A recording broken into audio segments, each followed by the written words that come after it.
Going to try to make a quick video today on replacing a transmission in a T1N Sprinter. First step, get your truck up on blocks. How you do that? Well, that's your business. I used 4 of these Rhino ramps. Do chalk your wheels. If you put it up on concrete blocks like this, it makes a very effective wheel chalk. And we can see I've got mine chalked diagonally apart, so that van's not going to roll off the blocks and crush anybody. The tools we need are pretty minimal. Start with a ratchet, of course. Going to need a 16mm open end wrench. Going to need a 10mm to disconnect the battery is all. 3/4 inch or a 19mm to disconnect the cooling supply lines to the transmission. E10, disconnect the dipstick line to the transmission, disconnected from the engine head. E16, that's going to disconnect the bell housing, bolts around the engine and the transmission. 15mm, 16mm, we'll get to that in a minute. 3/4 inch, we'll get to all that. Big pry bar and a big breaker bar. If you haven't got a big breaker bar, you're probably going to want a pipe to go on your regular breaker bar, but you know, you might break stuff like that. And a battery tool, man, that's just about necessary because some of these will turn your wrist a while. Some of them are long. Also might want a catch can of some kind and some cardboard. I like sliding around on cardboard under the vans. It's easier than a creeper and it's lower. Don't drag my hair through the grass so much, and it catches most of the drips. First thing I'm going to do is take this connector out. We've got other videos on this connector. Just turn this tab down, pull the wire out. 3/4 inch goes on here. You can use the socket or the open end wrench. If it doesn't want to turn, don't just push on it. Give some slack and snap it. And that will break it loose, and then get your socket on there and turn it all the way out. Underneath here, we've got 2 16mm nuts, and you'll want to put a 16mm wrench on the bolt on top. Back those out. Over on this side, this guy is stuck up here. Just get a pry bar in here and pop that off. Same thing here, under there, and pop it, push it straight out. Another 3/4, same trick there. That is a banjo bolt, so you don't want to just force it. You want to give it a little snap and break it loose. And then we start working on all the big bolts all the way around. Keep in mind, 2 of them up here are for your starter, here and there. So the starter might fall out when you take those out. Be sure the battery is disconnected before you get that far.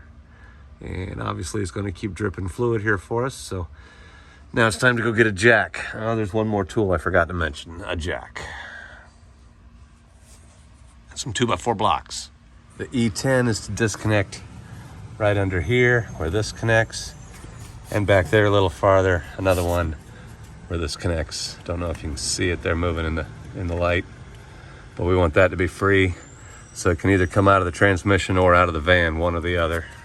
So now with the weight of the transmission just supported on the jack, I didn't really lift it, it's just supported there, just enough that, well, when I push down the jack, I see it move a bit. Oh, it did. Yeah, there we go, moves just a bit. So now we're gonna pull these 4 bolts out, drop this cross member down, and be able to maneuver the transmission out. The same 16mm we were using before. 15mm on the drive shaft bolts, just 4 of them, no nuts. And then drop this pan out of the way, and we're going to tie the drive shaft up like that so the transmission drops low and free. Maybe we can even swing this off to one side a little bit, maximize our clearance. So you can see I've stuck a 2x4 in there. It's bridged across these 2 arms, and the engine is fully sitting on it, but not the transmission. Yeah, it's only 1 dot of the engine holding it on there, but the engine is still sitting on 2 motor mounts up front. So that one dot is just a tripod leg and it'll be fine.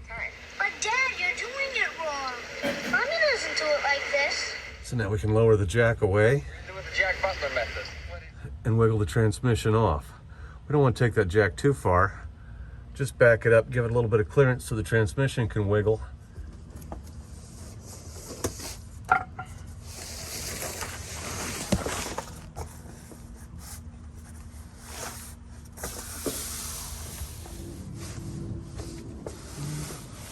Oh crap, I got a bolt still in up top.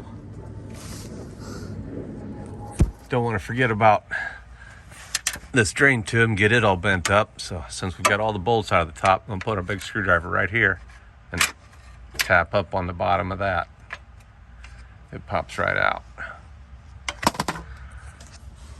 Kind of set that off to the side so we can wiggle the transmission out of there. This is tough. Slowly working it loose. That's still draining slow. Must be coming, I don't know, must be coming out of the torque converter. Well, it can't be. Torque converter drains, I don't Why are know. they all honking? But it's draining slow, that's for sure. Getting a screwdriver in here and slowly working things apart. Just wiggle and pry. Wiggle and pry.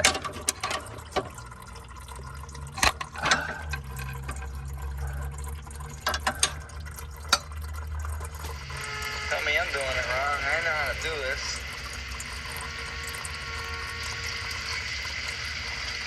Maybe I should have drained the fluid first. Hi, Dad. I'm a gnat. Oh shit.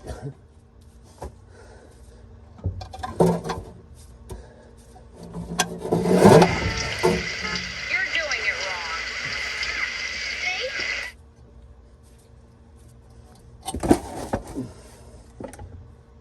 Okay, well, that was a little bit sketchier than I hoped. But it's down now. I don't know if it'll go back up like that.